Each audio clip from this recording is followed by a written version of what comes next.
Hola, hoy vamos a ver un poco acerca del movimiento en dos dimensiones, pero no el movimiento, eh, algún movimiento en particular, sino un movimiento, vamos a decir, arbitrario por una curva. Entonces, vamos aquí, consideremos un pedacito de curva, vamos a decir, por ejemplo,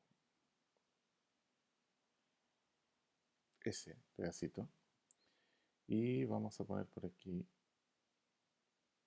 para indicar que esto sería un punto A, y por aquí tendríamos un punto B. Eh, ¿Cuál es la idea de este podcast que estamos preparando ahora? Es darnos cuenta que si el objeto, por ejemplo un auto que va por una autopista, se mueve en este sentido, entonces el vector que va de aquí, desde el punto A hasta el punto B, vamos a poner una flecha para indicar ese, ese vector en particular, corresponde al vector desplazamiento de A hacia B.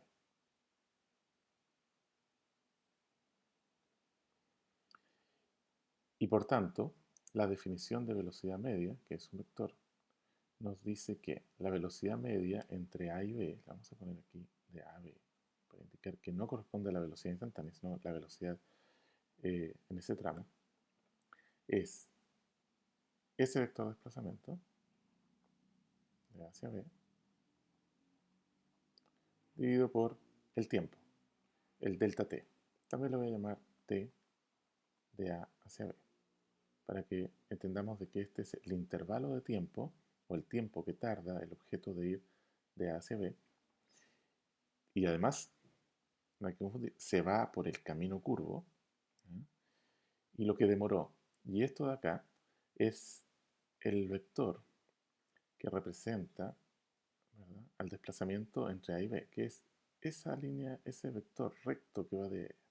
¿no? Por lo tanto, el tamaño, fíjense, el tamaño de ese vector, en este caso en particular, es inferior al recorrido que se tuvo. Simplemente porque una línea recta es más corta que una curva para llegar de un lado a otro. Así que aquí podemos sacar varias ideas que son muy rápidas de ver. Primero, la dirección de la velocidad media.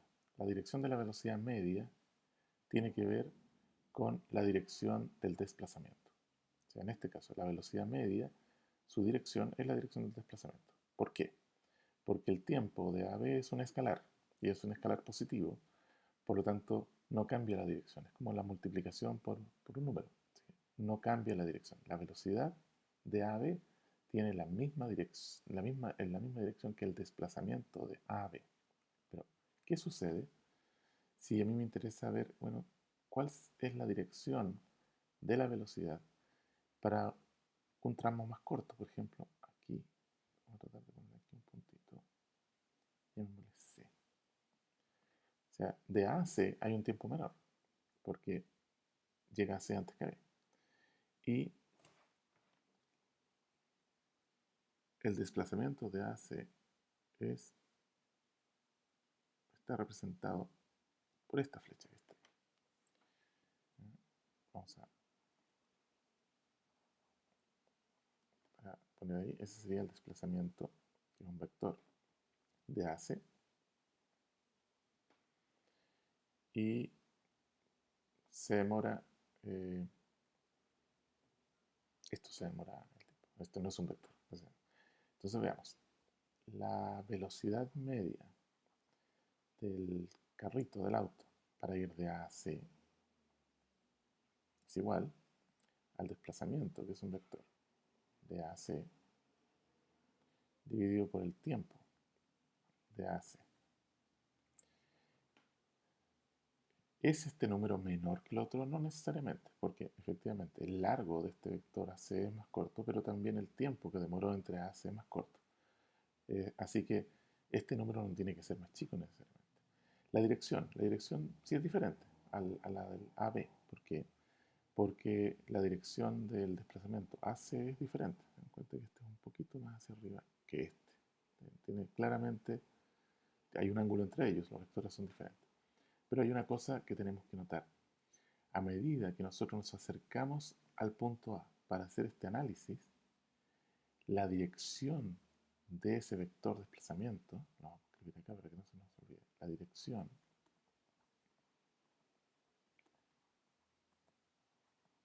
del vector desplazamiento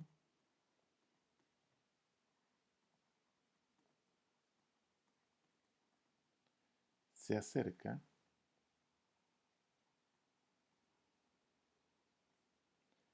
a un vector tangente a la curva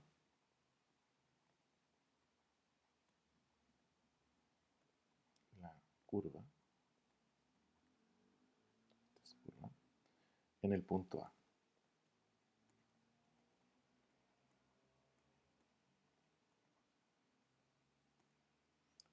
¿Qué significa eso? Acuérdense, aunque el desplazamiento se vaya tendiendo a cero en términos de su magnitud, el tiempo también va tendiendo a cero. Por lo tanto, esta división no tiene por qué anularse, ¿no? Es un proceso límite, no tiene por qué anularse.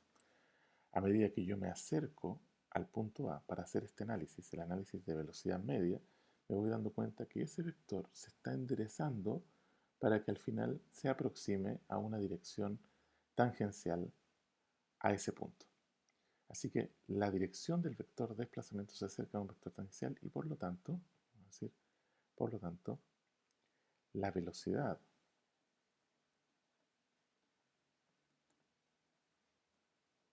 instantánea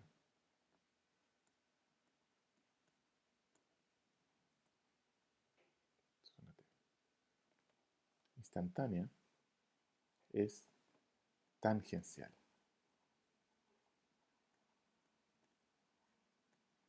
¿Qué es lo que hemos aprendido ahora en esta pequeña cápsula? Es que si tenemos una curva, y el objeto se mueve en este sentido, hacia la derecha, vamos a decir, entonces cuando esté aquí, su, su dirección de la velocidad tendría esa. Si está aquí, ese no. Si está aquí, por ejemplo, eso es más o menos tangencial. Esta sería la dirección. Si estuviera aquí, por ahora no nos interesa el tamaño de la flecha, pero en este punto A, la velocidad tiene una dirección tangencial. En este punto B, la velocidad tiene una dirección tangencial. En este punto C, la velocidad tiene una dirección tangencial. Así que la velocidad instantánea es tangencial ¿a qué? A la curva, o vamos a decir, a la trayectoria.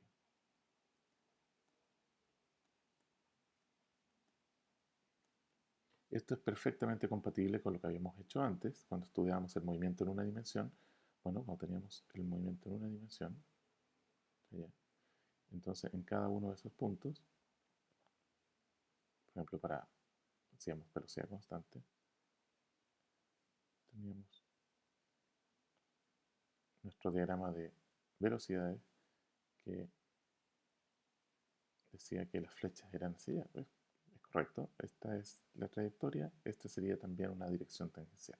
Y en el caso que tengamos movimiento sobre una curva, exactamente lo mismo. En cada punto de acá tendríamos una velocidad con dirección tangencial. El tamaño de ese vector vendría a representar la magnitud de esa velocidad, o lo que llamamos comúnmente como rapidez. Y la dirección corresponde a la dirección de la trayectoria. ¿Okay? Entonces, esta fue la primera de 3 cápsulas que vamos a tener para la clase asociada a movimiento en un plano, en 2 dimensiones. Muchas gracias.